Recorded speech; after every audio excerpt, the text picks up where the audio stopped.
Theodore Roosevelt once said, "Far better to dare mighty things, to win glorious triumphs, even though checkered by failure." It is that spirit that drives visionary leaders to push boundaries and build great things. Because if you want to build great things, you must first dare to dream. Organizations are the channels in a society that enable people to come together and work towards a common goal. Companies, political parties, governments, charities, and basically any other institution are defined by the ways they bring people together to serve those goals. Finding better ways to bring people together in service of a larger mission can lead to better societies made up of organizations that contribute more effectively to a greater good. Some of the most effective organizations in the private sector, for instance, have lasted for decades. As the lifespans of companies are getting shorter, there stands a few which continue to stand tall. These companies stand through the rise and fall of economies, markets, products, and leaders. These select few companies are built to last. Companies like the Sonys, Disneys, and Coca-Colas of the world can teach Africa's brightest a lot about building organizations that make a lasting impact. These companies not only outperformed their peers by as much as 15x, but they also became a part of the fabric of society. What would the world look like without Sony's appliances, Disney's characters, and Coca-Cola's beverages? Whether it would be better or worse is besides the point. The fact is, we can't even imagine what that world would look like, and that speaks to their success. All these companies had humble beginnings before they grew into the giants they became, and the question remains, how do we build the visionary organizations of the future? Jim Collins and Jerry Ipora studied the most visionary companies of the last century and wrote about them in their book Built to Last, shattering the mythical status of these companies and giving a guide to leaders who want to build the iconic organizations of the future.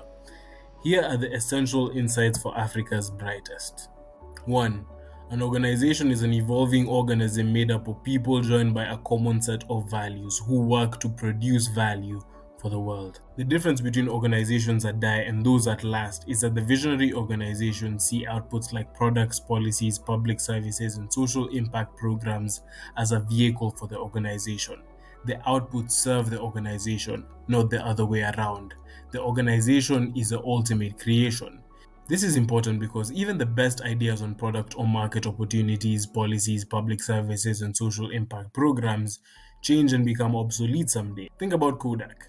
It was once at the top of the camera and film industry, but they became so reliant on their core product that they failed to capture the emerging opportunity in digital cameras because it would disrupt their core film business so much. Kodak died for that sin. Sony, on the other hand, didn't even start with a revolutionary idea.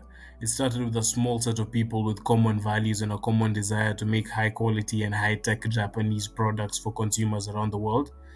And because of that, it didn't matter that their first product, a simple rice cooker, didn't work, or the second, a tape recorder, failed in the market. Even successful products like the Walkman music player and Trinitron TV didn't define their identity like film did for Kodak. When the product cycles died, the company had moved on to bigger and better things. The reason that Sony was able to thrive through the cycles of markets, products, and leaders is because it was an evolving organism of talented people with common values striving to produce value for the world. 2. Great organizations can't rely on great leaders because even the greatest leaders aren't there forever. Walt Disney died in 1966, but Disney is still one of the biggest and most influential media companies today, over half a century later. How? Walt's creativity and charisma was a huge part of the driving force that built Disney's foundation and pushed it to create iconic products like Mickey Mouse, which is the world's most iconic cartoon character, Snow White, the first feature-length animation film, and Disney World, the world's most successful amusement park.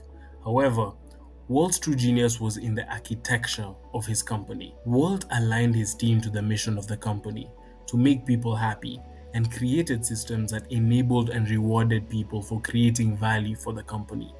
These systems are what lived on beyond Walt. Things like cash awards or public recognition for actions that push the company forward, profit sharing, i.e., via stock ownership, or focus on internal communication for fast spread of ideas. The truly valuable creation of impactful leaders is a vision that attracts and binds people within the organization and systems that enable and incentivize people to bring that vision to fruition. 3. Visionary organizations exist for a greater reason for being. This philosophy is called pragmatic idealism, and counterintuitively, The companies that apply it have financially outperformed their peers by orders of magnitude. Organizations exist so that people can achieve things together that individuals would not be able to achieve on their own. They need an identity. They need to believe in something. Because knowing who they are and why they exist enables them to attract, inspire, and motivate talented people to do great things decade after decade. Financial sustainability is a close second on the totem of importance because it fuels the organization's ability to deliver its vision to the world, and that's the only reason it's so important. Merck, one of the world's oldest pharmaceutical companies, gave away Mectizan, a drug that cures river blindness. River blindness is a disease that causes painful blindness to over a million people in developing nations. It may have been a profitable market for Merck to capitalize on. The problem was the affected people couldn't afford it. So what did Merck do? It gave it away for free. Merck is not a non-profit, not by any means. It's a $300 billion company. So why would they make that decision? Because Merck's reason for being was to help humankind by conquering disease. The company's employees believed in that vision, and giving away the drugs uplifted them and validated the fact that their work was contributing to the greater good.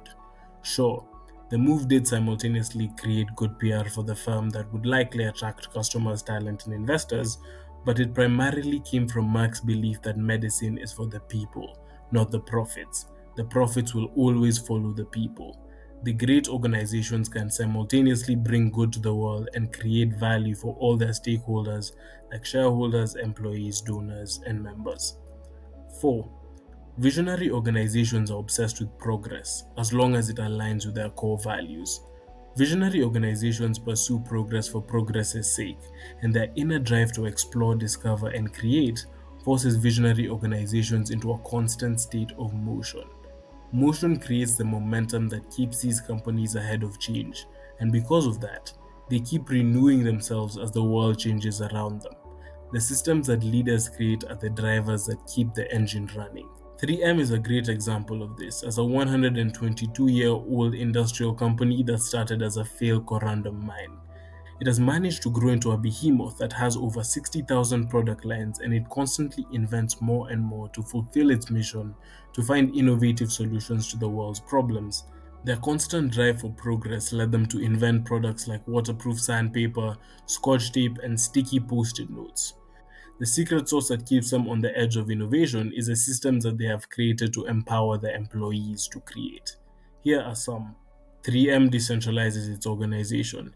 3M gives its researchers 15% of their time to pursue any project that interests them. 3M has an internal venture capital fund. 3M has a rule that 25% of every division sales has to come from products created in the previous 5 years.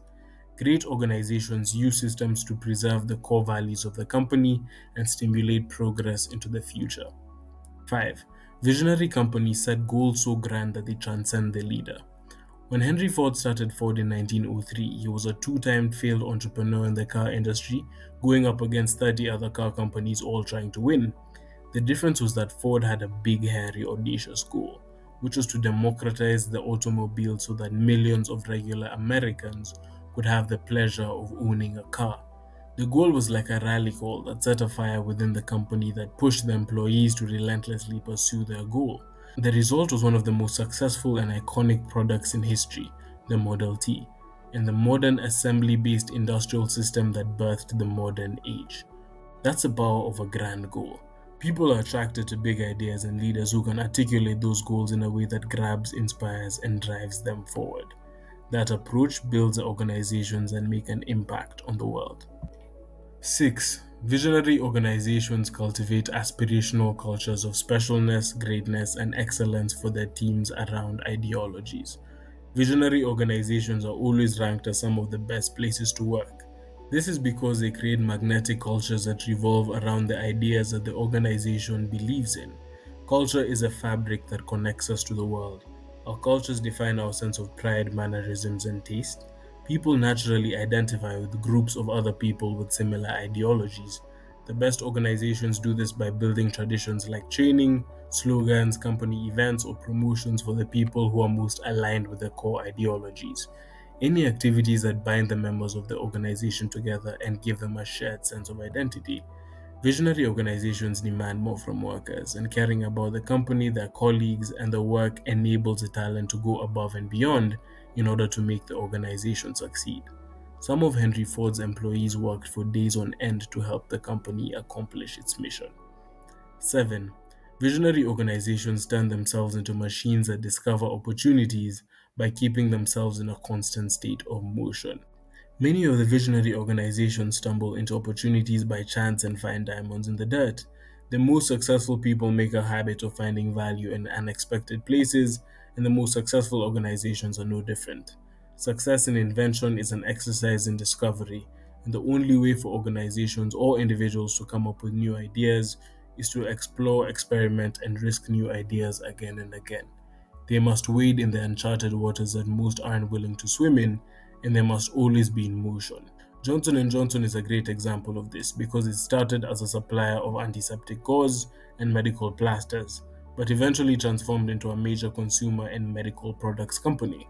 Legend has it that Fred Kilmer, a company director, started the company's first major move into consumer products when he got a complaint from a physician that some plasters were irritating patients' skin.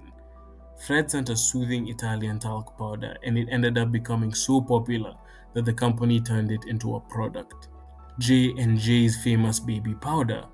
J&J repeated this many times with product inventions like band-aids. New horizons come with risks. Failures and mistakes happen. But as long as you can experiment quickly and cheaply, you can work through the ideas that don't work and get to the ones that work faster. We live in a power law world. 10% of the ideas create 90% of the value, and it is constant motion that will get us to opportunities with outsized returns. In conclusion, Africa's leaders need to build visionary organizations that form a foundation for our future prosperity. The quality of organizations begins with the quality of the leaders at the helm of these organizations. The few organizations whose impact transcends generations are designed by these leaders and the ideas, values, and culture that they imprint within their core. The core of the impactful capitalist is rooted in the fact that everything that we see around us was built by people no better than us, and that gives us a chance to reimagine the world we live in and shape a better world for future generations. I wish you all the best as you do just that. Here's a quick word from our sponsor.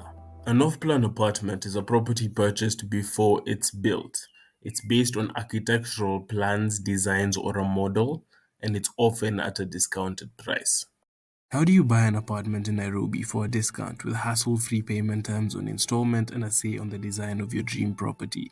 You buy off-plan, but I know what you're thinking. How can I trust a product if I can't see or touch it? What if the developer doesn't deliver? What if I lose my investment? Don't worry. At Ridgemont, we believe you've earned the right to have the peace of mind that comes from a real estate partner that walks the journey to finding your dream property with you. A solution that's personalized to your preferences, goals, and budget, always working for you, and giving you options so you're never under pressure to make such an important decision that may lead to regrets if done too hastily. It's a little expensive, but it's worth the peace of mind. Would you be willing to explore it? Click the link in the description to register for our exclusive event all about it. Buying off-plan apartments in Nairobi the right way. Coming soon.